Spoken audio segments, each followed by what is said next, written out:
Hello, I'm Sarah and welcome to my channel.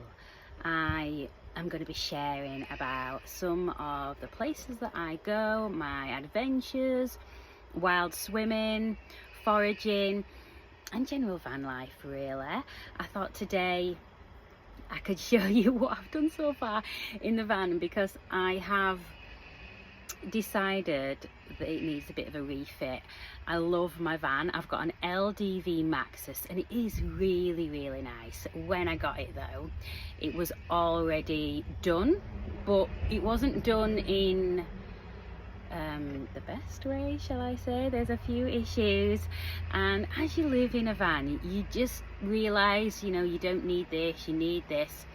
And I had a big shower and toilet area, and you know what, I never have used the shower in here because I don't think it was sealed very well, to be honest. And as well as that, I can't carry enough water. It didn't have a way to heat the water, so I'd have to boil the kettle and pour it in there. And there's so many places that I can get showers: gyms, swimming baths, campsites, friends. So it hasn't been needed at all.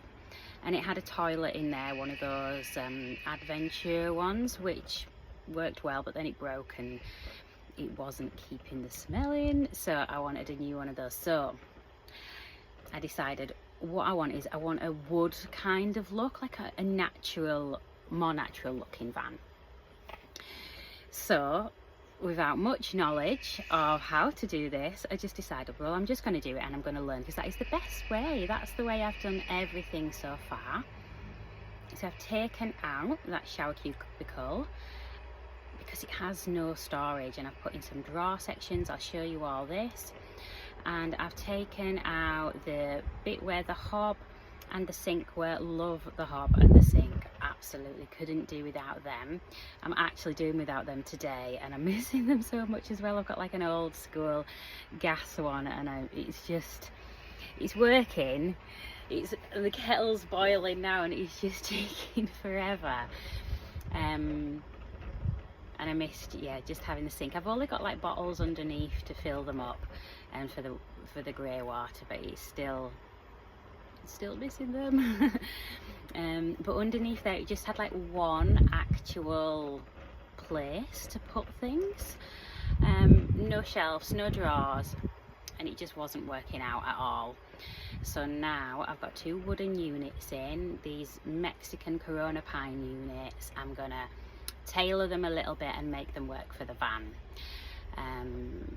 I've got fixed beds, so I couldn't do without sorting beds out all the time, especially with my daughters, and they like to just relax and chill and do their colouring and their work and their reading and stuff on the bed, so that works out well. There's a little space underneath the bed as well that is absolutely full with all sorts of stuff like kayaks and paddle boards, and the toilet. I got a new toilet. And another issue that I had been having is my solar and my battery. I don't use a lot of power. I just have had the things to charge up my phone, my laptop.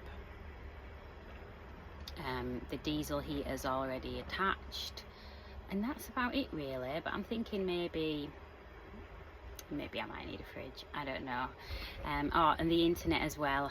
I need an inverter for that, and I use that. So it just wasn't holding enough power. Some days when the sun wasn't shining, it was only giving me like 10 and the inverter wouldn't work. I just wasn't getting much power at all.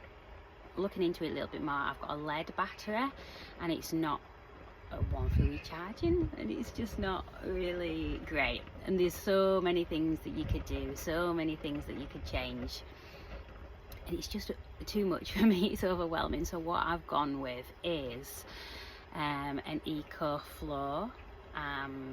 So I need to make a space for that underneath my seats. So I'll show you around the van. It's a bit messy, it's not how it normally is at all. I was kind of thinking I don't want to show anyone until it's done, but then also I want to be real and just show you exactly what it is like. So let me turn this around.